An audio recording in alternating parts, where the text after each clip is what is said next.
Scene one, take two.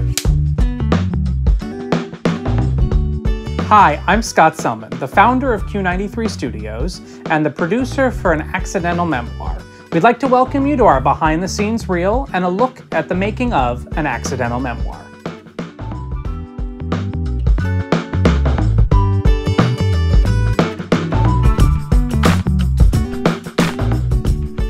We were able to assemble a great team for this movie. Our director, K.W. Kuchar, is actually taking his first time behind the lens on this project. He's a veteran of the theater world and a brilliant writer, but he's actually never done a movie before. And it was a lot of fun for both Aidan, our director of photography, and myself to work with him and really see how he came alive through the process of filmmaking.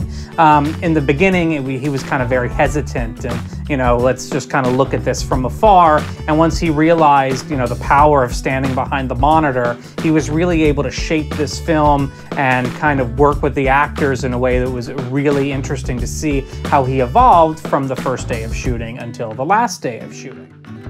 My name is K.W. Kuchar. I'm the director of Accidental Memoir.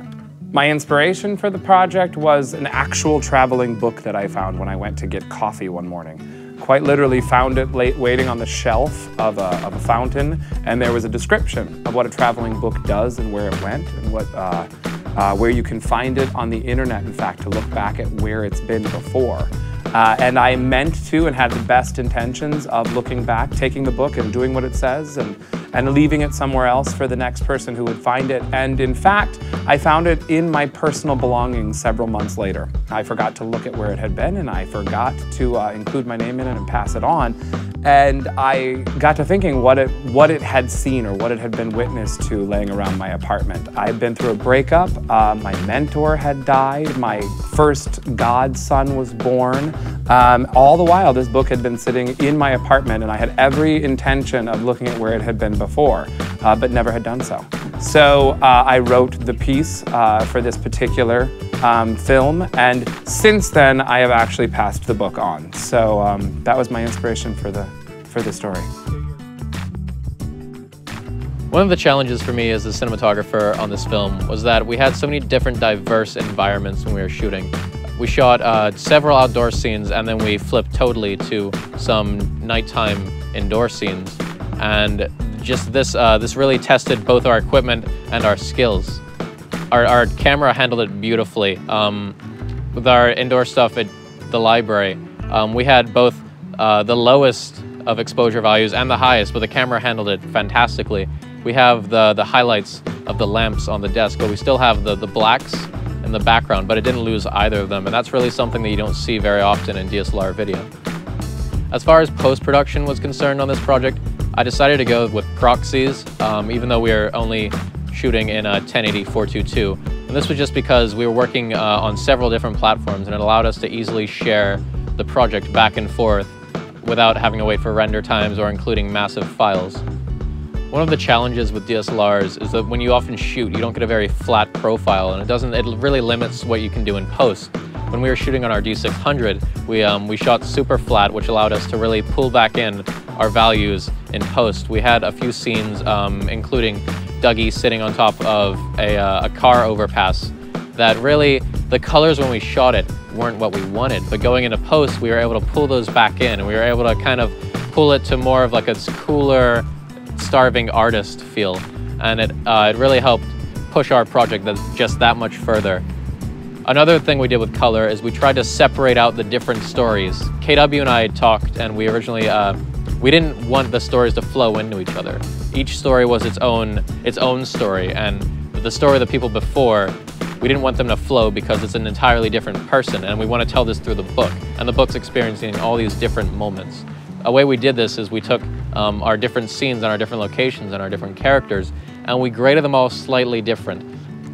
Some of our scenes inside, like the book pickup off the brown chair, as well as me picking up the book off a bench, these were very low contrasty shots, but we contrasted this with shots of David and Dougie, where we had very low blacks and very high highlights, and this really helped create that separation between different characters and different stories.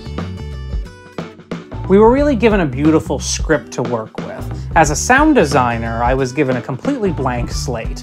Our entire film called for voiceover and all of the location audio to be mixed back in after the fact. We weren't actually recording any audio on location. So as a designer, it gave me a completely blank template to work with in terms of reconstructing the sounds, where we were, and how we would perceive them from the book's point of view. So we're back down here at K Street, and this is where our main character walked down along the line of the food trucks. So we figured we'd kind of walk her path and capture some of the audio. Got our road blimp to keep all the wind out, and got a stereo mic inside. So hopefully we're gonna capture some natural niceness. That was our goal, to kind of listen to what the book would be traveling through as it made its journey from character to character and the environment around it. Having Jenny come in and record such a beautiful narration track for us and being able to capture it on the Rode NT1A really solidified the way we wanted the film to sound. Our narration track ended up being gorgeous. She really breathed such great life into the voice, and I think the microphone really captured it in such a subtle and nuanced way, and I think it really helps tell the story and put the complete picture together. Up until this point, I've been a musical theater and theater director. This is the first time I've had an opportunity to write a film, to step into the role of a director of a film project. And in writing Accidental Memoir, because we were focused on the use of the Rode microphone and the Rode sound equipment, we knew that we wanted to approach the story of this book from the vantage point of what would the book hear along its journey. The sounds of the city, the sounds that the other actors were experiencing. What would that sound like if a book had ears, if a book could hear what their world sounded like? Which was a really, it's a neat experience to take a look at not only your surroundings, but also your story from the vantage point of what they sound like. A friend of mine who has a little more film experience than I did told me that voiceover work was kind of rule breaking. It was a do not do in filmmaking.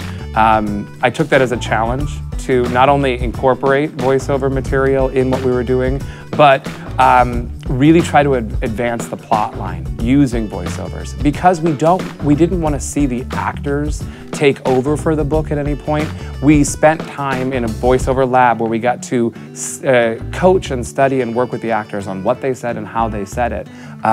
Hearing the quality of what comes back as a result of using the Rode microphone was really astonishing.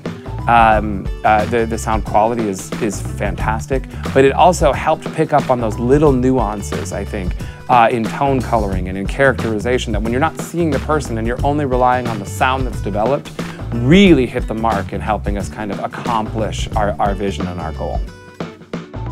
We hope that you enjoyed the film. Please check it out online. Hashtag us, Road Reel, click on it, Facebook it, send it to people, write it on bathroom walls. You can't write it on bathroom walls. We really hope you enjoyed the film. Please check us out online, share us, Like us, Facebook us, tweet us, Share us on Instagram. hashtag us. vote for us. I'm out of corny things to say about social media, so just go do that. Yeah. Thanks for checking us out.